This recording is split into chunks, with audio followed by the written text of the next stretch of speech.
In today's video, I'll show you how to buy clothes in Hogwarts Legacy. Just press the M key in your keyboard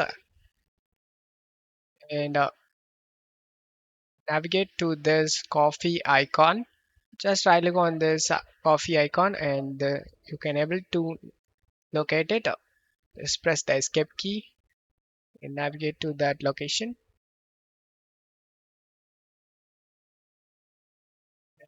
Press the F key to talk him, and here you can able to see all the gears. If you want to preview a gear, then just right click on the dress, and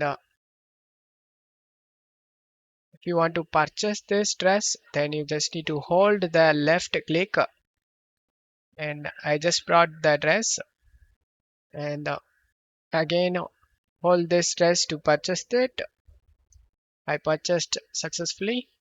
Now press the escape key to exit this menu, and to wear the dress you need to press the escape key and go to gear and outfit. Select the new outfit you like, and then just press the escape key, head wear,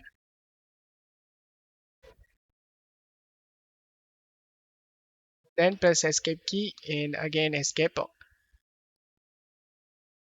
And that's how you can get new outfits and customize your style in Hogwarts Legacy. I hope this video helped you guys. If the video helped you, don't forget to leave a like and subscribe. Thank you.